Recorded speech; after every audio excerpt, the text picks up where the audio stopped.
मेरे प्यारे बच्चों, नमस्कार। आज हम कक्षा 6 से 8 की गणित विषय की वर्कबुक में अभ्यास क्रमांक यानी वर्कशीट क्रमांक 79 और 80 पर कार्य करेंगे। तो निकाल लीजिए अपनी वर्कबुक और खोल लीजिए पेज नंबर 89 यानी 89। ठीक है ना। तो चलिए शुरू करते हैं हम आज का वीडियो।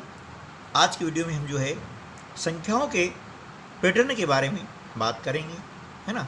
और गतिविधि का नाम होगा अंक बढ़ाओ पैटर्न बनाओ। ठीक है ना। क्या नाम है? अंक बढ़ाओ पैटर्न बनाओ। पिछले वीडियो में हमने आकृतियों से पैटर्न की समझ को सीखा था। आज की वीडियो में और इसके आगे और भी 2-3 वीडियो बनेंगे, इसमें हम विभिन्न प्रकार के संख्याओं के पैटर्न के बारे में बात करेंगे और संख्याओं के पैटर्न से संबंधित प्रश्न आपकी जो NMMS जो परीक्षा होती है, NTSC परीक्षा होती है या अन्य इस टाइप की जो भी कंपटीशन परीक्षा होती है, जैसे मॉडल एक्सेलेंस के लिए जो परीक्षा होती है ना, मॉडल स्कूल के लिए, एक्सेलेंस स्कूल के लिए, तो उन सभी परीक्षाओं में संख्याओं से संबंधित पैटर्न के प्रश्न आते हैं, है ना। तो चलिए हम शुरू करते हैं आज का वीडियो। सबसे पहले दाहिनी ओर आज की हम जो दिनांक है 19/10/2020 यहाँ पर लिख देते हैं। अब देखिए पैटर्न करने के लिए, है ना, पैटर्न को समझने के लिए हमें बहुत सारी बातों का ध्यान रखना पड़ता है और उनमें क्या समानता है उस समानता को हमें ढूंढना पड़ता है। ठीक है ना। तब जा कर के हम पैटर्न के प्रश्न हल कर पाते हैं। तो जैसे देखिए यहाँ पर क्या है कि छूटी हुई संख्या है, इनका हमें पता लगाना है। कैसे लगाएंगे? पैटर्न को देख करके। अब पैटर्न क्या होगा देखिए, कैसे ढूंढना है। हम देख रहे हैं संख्या 100, उसके बाद क्या है 200 और फिर 300। हम देखेंगे इन संख्याओं की विशेषताएँ। तो देख रहे हैं कि हर अगली संख्या पिछली संख्या से 100 अधिक है, यानी 100 में 100 जोड़ा कितना आ गया 200। ठीक है ना। अब 200 में 100 जोड़ा कितना आ गया 300, यानी हर अगली संख्या पिछली संख्या से 100 अधिक है। ठीक है ना। बस ये हो गया हमारा पैटर्न। अब क्या करेंगे? 300 में 100 जोड़ देंगे, कितना हो जाएगा 400। ठीक है ना। अब 400 में 100 जोड़ेंगे तो ये हो गया 500। 500 में 100 जोड़ा 600 हो गया, है ना। मतलब हम सही चल रहे हैं। अब 600 में 100 जोड़ेंगे तो ये हो जाएगा 700। ठीक, इस प्रकार से ये होता है पैटर्न। चलिए अगला देखते हैं। यहाँ पर है 50, 100, 150, 200। हम देख रहे हैं इन संख्याओं, देखिए ध्यान से कि 50 में 50 जोड़ा तो 100 आया। ठीक, 100 में 50 जोड़ा 150 आया।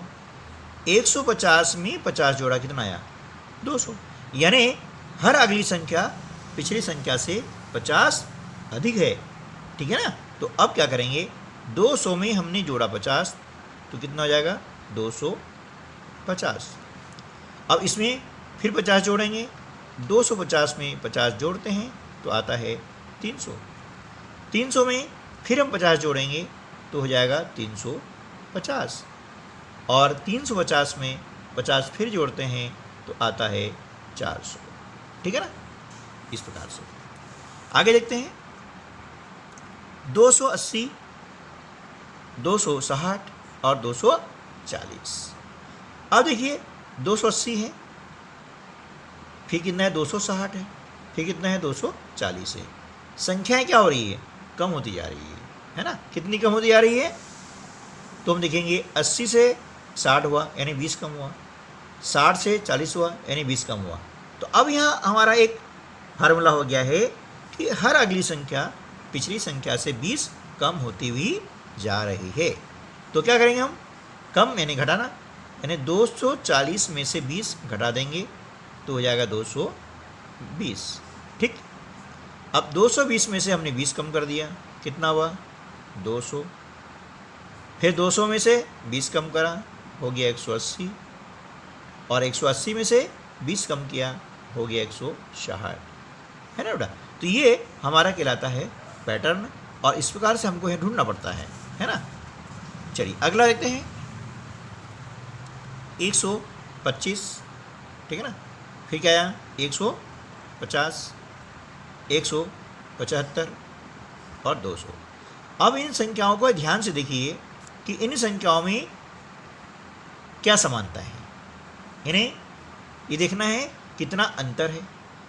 तो हम देख रहे हैं कि देखो 125 में 25 जोड़ा तो आया 150, 150 में 25 जोड़ा तो आया 175 और 175 में 25 जोड़ा तो आया 200।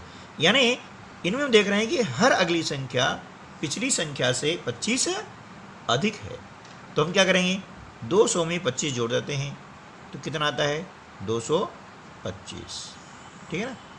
अब 225 में 25 जोड़ा कितना आया 250, यानी हम बिल्कुल सही चल रहे हैं। अब 250 में 25 जोड़ा तो आता है 275 और 275 में 25 जोड़ते हैं तो आ जाता है 300, ठीक है ना। तो ऐसा पैटर्न इस प्रकार से हमको देखना है कि जो संख्या दी गई है उनमें क्या अंतर है, कितना अधिक है कितना कम है, यानी वही जो हम नियम निकालते हैं वही पैटर्न कहलाता है। एक विशेष गुण का उपयोग किया जाता है, विशेष प्रक्रिया का पालन किया जाता है, हमें वही गुण वही विशेषता इसके अंदर हमको ढूंढना पड़ती है, ठीक है ना। चलिए जैसे यहाँ पर देख रहे हैं एक आगे क्या है 1 धन 3, फिर आगे 1 धन 3 धन 5, फिर आगे 1 धन 3 धन 5 धन 7।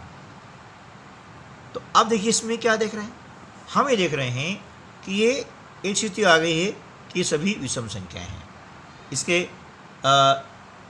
हमने सम विषम जाना था, मतलब ये सभी क्या है विषम संख्या है। या इसको यूँ देख सकते हैं कि 1 में 2 जोड़ा 3 आया, धन 3 कर दिया।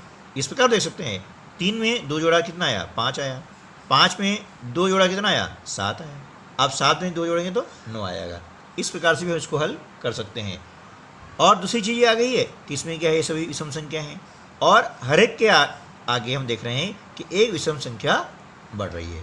तो यहाँ दोनों प्रकार से हम इसको हल कर सकते हैं, है ना। जरूर नहीं है कि किसी प्रश्न का सिर्फ एक ही मतलब जो है मेथड होगा। तो हम यहाँ देख रहे हैं 2 जोड़ के भी हम कर सकते हैं। तो यह आ जाएगा 1 धन 3 धन 5 धन 7 और धन 9, ये यहाँ पे हो गया है, ठीक है ना। अब आगे 2 जोड़ के करेंगे तो 11 आ जाएगा। तो 1 धन 3 धन 5 धन 7 धन 9 और धन 11, ठीक इस प्रकार से। तो यहाँ पर हम दोनों प्रकार से हल करेंगे तो आपका उत्तर सेम ही आता है। चलिए आगे चलते हम। 1 4 9 16, ठीक है।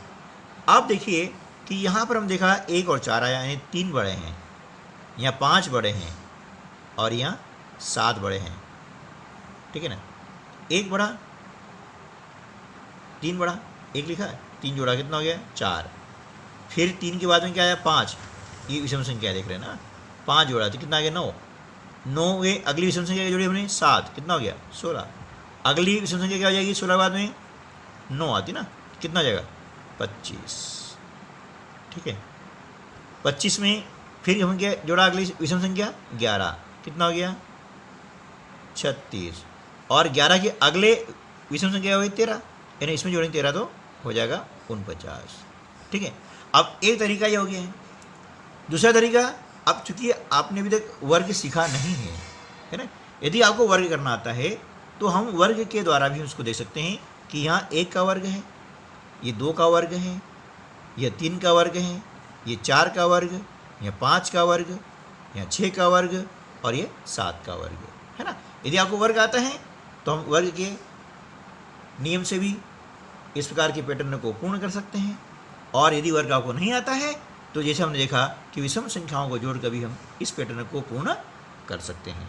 तो ठीक है दोस्तों, आपने पूरा वीडियो देखा है और देखा है तो आपको ये पैटर्न बिल्कुल समझ में आ ही गया होगा, ठीक है ना। और यदि नहीं आता है तो इसको फिर से रिप्ले कर लीजिए, है ना। रिप्ले करने पर आपको अच्छे समझ में आ जाएगा, ठीक है। मिलते हैं अगले वीडियो में, तब तक के लिए नमस्कार, जय हिंद।